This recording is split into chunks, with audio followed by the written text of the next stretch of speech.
La merguez n'a pas de routine, il se lève sans but clair, ne sait pas ce qu'il doit accomplir et donc n'accomplit pas grand chose. Ah si, il a sa morning routine habituelle. Comment ça un quatrième rang? Le Hunter. Le Hunter est le PDG des routines. Sa vie entière est une routine qu'il entretient, améliore et perfectionne chaque jour afin de devenir meilleur. J'ai une question pour toi, est-ce que tu connais la différence entre une habitude et une routine? Tu peux mettre pause sur la vidéo, répondre en commentaire, mais ne triche pas s'il te plaît. Les habitudes, on en a beaucoup parlé sur cette chaîne, si tu consommes du contenu développement personnel, tu les vois partout, les nouvelles habitudes, les 6 bonnes habitudes machin, tu les vois. Et la routine, c'est un truc qui est différent. C'est quoi une routine en fait? Disons que une habitude, c'est un truc que tu fais tous les jours. Je sais pas, j'ai l'habitude de prendre ma douche. C'est faux, je me douche jamais. Mais imaginons, et bah la routine, c'est tous les soirs ou une fois par jour, ça peut être le matin parfois c'est le soir, je prends ma douche. Ça c'est une habitude. Me brosser les dents, voilà, je me brosse les dents tous les jours, c'est une habitude. Et bah la routine, c'est non seulement je me brosse les dents tous les jours, mais je le fais toujours à la même heure et toujours avant la même habitude et après la même habitude. C'est à chaque fois dans un ordre précis et dans le même ordre. Faut se dire qu'en fait la routine c'est une habitude plus parce que c'est plusieurs habitudes que tu fais à la même heure et que tu respectes et que tu fais dans le même ordre en fait. Dans cette vidéo je vais essayer de t'expliquer comment faire toi-même une bonne routine ou faire toi-même ta propre routine parfaite. Mais d'abord on va un peu théorie-craft. La vérité c'est qu'il y a beaucoup de gens qui m'admirent, beaucoup de gens qui disent que je suis un gros bosseur et c'est vrai que je suis un gros bosseur. Je bosse potentiellement plus que 99% des gens et je le pense vraiment. On va dire que niveau travail, tu vois, niveau force de travail, je suis dans le top 1%. Genre je pense vraiment sans souci. Beaucoup de gens disent que c'est ma grosse force, même Kellyan me le dit, il le dit lui-même, il connaît pas d'aussi gros bosseur que moi. Voilà, c'est mon petit trophée, c'est ma petite médaille. Je suis le king du travail, let's go. Et bah je vais vous dire la vérité, c'est que je trouve pas ça compliqué. Je vous jure que c'est vrai, c'est pas compliqué de travailler autant que moi quand on a une routine. Et même pas besoin de faire un truc genre carré, net, précis, millimétré. Faut quand même faire un truc assez précis, mais pas besoin de faire un truc de ouf potentiellement. C'est vraiment pas compliqué de travailler autant que moi quand on a une routine. Et je sais que beaucoup de gens, on va dire, m'admirent. Je sais qu'il y a même des gens pas mal de gens qui me prennent pour un dieu un peu. Genre des gens qui disent ouais c'est un génie ce mec. Non franchement je suis pas du tout spécial, je suis pas un dieu, je suis pas tout ça évidemment. Je suis un gros bosseur, ça voilà, on pourra pas me l'enlever. Mais ce qui fait que je suis un gros bosseur, c'est littéralement juste que j'ai une bonne routine, vraiment. Genre pendant très longtemps j'étais pas un gros bosseur. Genre au lycée j'étais un peu un branleur. Et à partir du moment où j'ai lu, où j'ai compris, où j'ai théorie-craft comment de bien travailler, tu vois, je suis devenu beaucoup plus productif. Mais littéralement encore aujourd'hui ça peut m'arriver si je me réveille et que je ne suis pas dans la routine. C'est-à-dire si je me réveille soit un peu trop tard, que je scrolle sur mon téléphone, voilà, dès que je commence la journée hors de la routine, c'est fini, y a plus rien. C'est littéralement la seule chose qui va faire qu'une journée va être réussie ou non. Et je jure que c'est vrai, c'est la seule chose. Si la veille j'écris ma journée, j'écris les tâches que j'ai à faire et pas juste en mode to-do list, genre pas juste les tâches que j'ai à accomplir, mais les tâches et les heures qui sont associées, genre 8h réveil, 8h30 machin, 9h sport, 10h deep work, tout ça. Si je fais vraiment une timetable vraiment aussi propre et carré que ça, et que le lendemain je réussis le réveil, littéralement c'est bon, la journée est réussie. Mais vraiment c'est tout aussi simple que ça. Tiens, je te file une routine, tu copie-colles ça si t'as envie, et je te promets que demain si tu fais ça et que tu respectes juste l'heure de réveil, c'est bon, parce qu'en fait le fait de travailler, le fait d'être productif, ça vient surtout de savoir ce qu'on a à faire. Littéralement si tu sais ce que t'as à faire, si t'es pas dans ta tête à te dire ok faut que je travaille, j'ai du travail à faire, mais je sais pas concrètement ce que je vais faire, genre tu te poses sur ton bureau et tu sais pas concrètement ce que tu dois faire comme travail, tu vas être beaucoup moins efficace, parce que la productivité c'est juste respecter un planning. C'est pour ça qu'au collège t'as l'impression de bosser beaucoup plus qu'à la fac, mais que la fac t'as l'impression que c'est beaucoup plus dur. Et je te promets que les journées comme ça elles sont fun, c'est fun pour de vrai. Fun dans le sens où mes journées préférées, mes journées les plus top tier, où je me sens le plus fier, c'est pas les journées où j'autorise un peu de flexibilité, où je me dis oui d'accord j'ai ma to-do list mais j'associe pas d'heures et tout. Non, les meilleures journées c'est quand je respecte le planning que j'avais fait la veille. Et le soir je m'endors mais je suis trop heureux, trop bien dans ma tête. Je suis sûr que si toi tu procrastines, si toi tu cherches comment combattre ta flemme, comment réussir à ne plus procrastiner et que tu sais pas comment faire, je t'assure que c'est 100% à cause de ça. C'est juste que tu sais pas quoi faire, que tu sais que tu dois travailler globalement mais que t'as pas le truc précis en tête parce que tu l'as pas noté avant et t'as pas les heures. Je te promets que si juste la veille t'écris l'emploi du temps avec les heures associées, que tu réussis ton réveil, c'est bon, ta journée est déjà réussie. D'ailleurs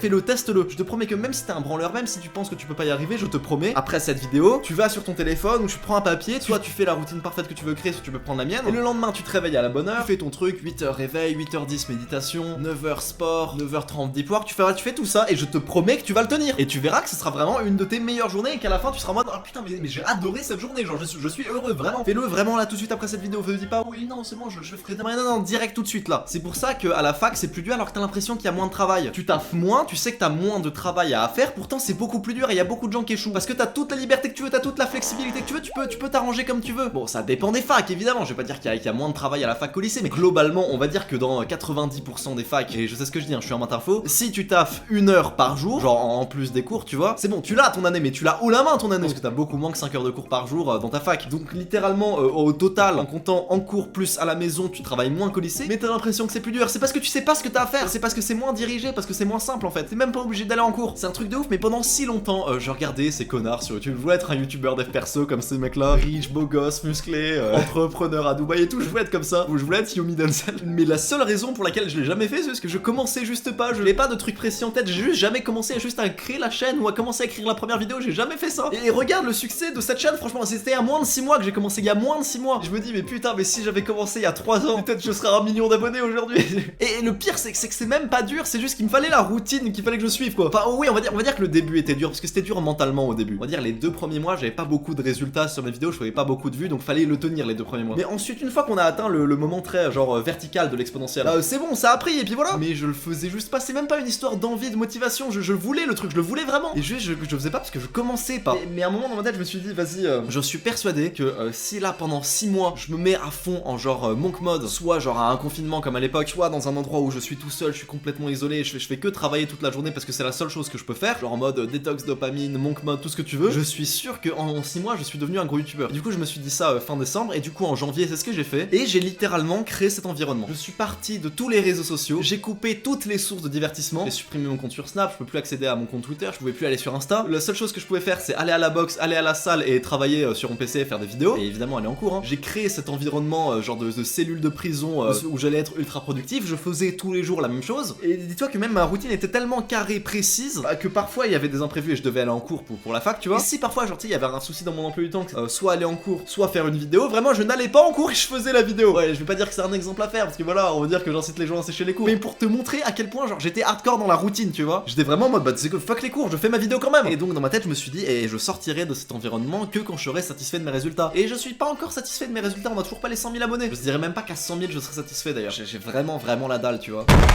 Comment ça, mon ref? Mais pour l'instant, je reste dans ce monk mode, dans cette détox dopamine si vous voulez, et je fais que ça toute la journée, je fais que travailler toute la journée jusqu'à ce que je sois satisfait. Et ensuite, j'irai cash out, sortir, faire les trucs, tout ça. Pour l'instant, c'est même pas ce qui m'intéresse. Ça fait depuis début 2023, je n'ai fait aucune soirée. Alors qu'il y a littéralement un an tout pile, je faisais des soirées toutes les semaines. J'ai pas bu une goutte d'alcool, j'ai rien fumé, j'ai rien fait de tout ça. Je suis juste comme un autiste en train de travailler sur cette chaîne depuis 6 mois. Il y a un an, j'étais un putain de dégénéré. Et tu vois, tout ce que je te dis là, quand j'ai commencé ma chaîne, la détox dopamine, le monk mode, tout ça, j'en faisais des vidéos et les gens dans les commentaires me disaient, oui, Laurent, t'es trop hardcore, t'es con, tu gâches ta vingtaine, c'est juste une histoire d'équilibre. Non, débile. Tu crois vraiment que c'est possible de faire les stats qu'a fait cette chaîne en moins de 6 mois? Si t'es équilibré dans ta vie, si tu te dis non c'est bon, on va faire un peu de flexibilité, on va pas faire un agenda précis et tout, on va un peu travailler mais à côté on va laisser de la flexibilité. On va dire ouais on fait vite fait une to-do list mais sans les heures associées parce que c'est trop hardcore. On va pas vivre comme un robot non plus. Mec, je vais dire un truc, si tu veux faire un truc aussi huge, aussi rapide que cette chaîne, genre tu dois être en monk mode, c'est logique. Et voilà, et là je te dis surtout pas genre de t'isoler, tu vois, de voir personne, je vois des gens de qualité évidemment, mais ça fait partie de la routine puisque ça fait du bien à ta santé mentale. Tu vois, je mets méditation dans la routine, c'est pas dur en soi de méditer. Je veux dire au début c'est dur mais une fois que tu l'as fait c'est plus compliqué, tu vois, tu le fais tous les jours. Mais c'est parce que ça fait du bien à ta santé mentale et tu peux ajouter me balader avec ce pote, discuter avec ce pote. Moi c'est ce que je faisais. Tous les soirs j'appelais mon pote Elian sur Discord au moment du repas qui était toujours à la même heure, repas qui était toujours le même d'ailleurs. Et je vois très bien dans les commentaires les mecs vont dire oui mais moi je peux pas, ma vie elle est remplie d'imprévus, j'ai des cours, j'ai des trucs. Mais débile, tu crois que j'ai 100% de temps libre moi? Tu crois que j'ai fait mon monk mode parce que genre j'avais rien à faire de mes journées, du coup j'avais 100% du temps à me consacrer à mon monk mode? C'est faux, j'étais à la fac, j'avais des cours, j'avais des épreuves, fallait que je révise mes maths. Je veux dire les trucs où t'es vraiment obligé, tu dois sortir de la routine où t'as vraiment des imprévus, bien sûr tu sors de la routine. Mais ce que je veux dire c'est que imagine t'es au taf 8 heures ou en cours pendant 8 heures. Genre pendant 8 heures de ta journée tu peux pas mettre une routine parce que tu t'es au travail, tu vois. Le soir et le matin avant d'aller au travail tu peux créer ta routine. Ton travail c'est déjà une routine, sauf que c'est une routine qui est imposée, c'est ton boss qui t'impose la routine que tu dois faire. Les gens de base ont une routine qui est imposée, tu vois, mais avant et après la routine imposée y a pas de routine. Le soir tu peux te faire une routine, même si c'est une routine de 2 heures ça compte quand même, tu peux la faire. Et bien sûr parfois il y a des imprévus, bien sûr parfois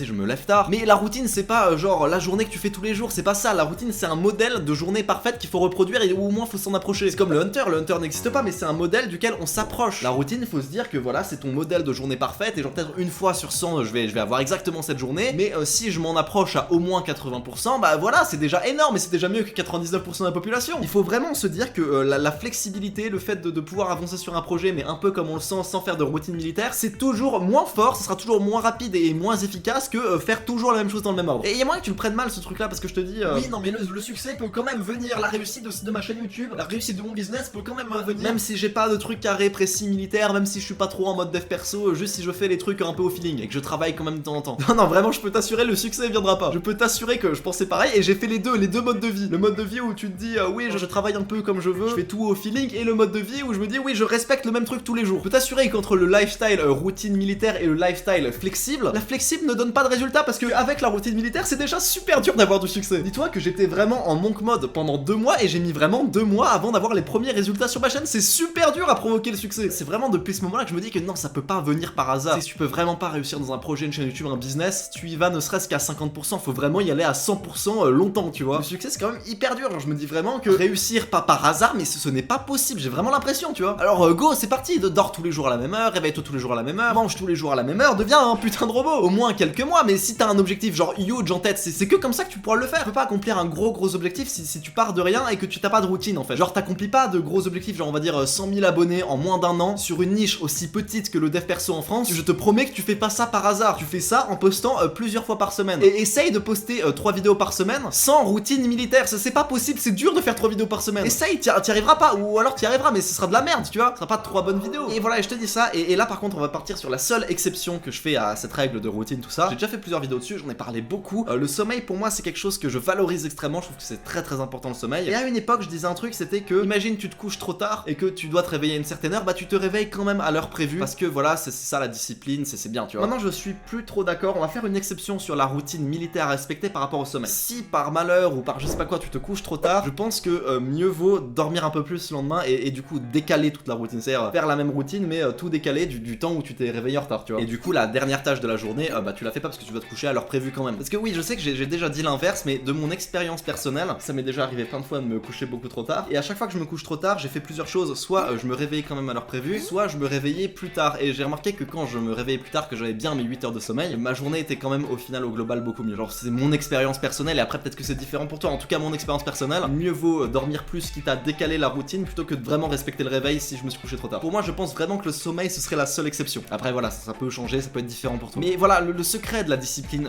c'est la routine, tu vois. Je te jure que là, si dès maintenant tu prévois la veille et que tu réussis le réveil, c'est bon, la journée est réussie, vraiment. Et tu vas être choqué de ta productivité le soir avant de te coucher. Et même si t'es un branleur, je te promets. En fait, les branleurs ça existe pas. Genre, si t'écris ce que t'as à faire et que tu respectes le réveil, c'est bon, tu vois, c'est de la récursivité. Une fois que t'as atteint l'état initial et que t'as défini le problème, c'est bon, le reste découle tout seul. Donc là, tout de suite, la vidéo va bientôt se terminer. Direct après la vidéo, tu vas écrire ta routine pour demain, tu vois. Et tu peux dire, oui, non, j'ai pas besoin et tout, ça me sert à rien pour avancer dans ce gros projet, dans cet objectif. Je vais m'autoriser un peu de flexibilité, choisir comment je vais partir mes tâches sur la journée, un peu au feeling et tout. Non, arrête d'écouter ton cerveau. Ton cerveau, tu l'as trop écouté. À part si t'es dans une position où t'es très confortable, où t'es bien dans la vie, où t'es fier de toi, où tu travailles beaucoup, n'écoute pas ton cerveau. Et si tu regardes cette vidéo, il y a moyen que tu veuilles changer un truc, tu vois. Donc n'écoute pas ton cerveau, tu l'as trop écouté. Écoute ce connard de 19 ans dans sa chambre qui te parle de méditation, plutôt que ton cerveau. Genre vraiment, crois-moi, la productivité, c'est que quand tu sais ce que t'as à faire. C'est quand t'as aucune question à te poser, quand t'as pas de décision à prendre. Parce que si tu te réveilles, que tu sais pas ce que t'as à faire concrètement, que tu te poses devant ton ordi et que tu te dis ouais j'ai du travail, je te promets que t'es moins efficace que si tu te poses sur ton ordi et tu sais exactement ce que t'as à faire et tu commences direct à le faire. La journée est beaucoup moins bien parce que t'as pas fait les blocs où t'écris les heures et tout, non c'est moins efficace en fait. Genre vraiment beaucoup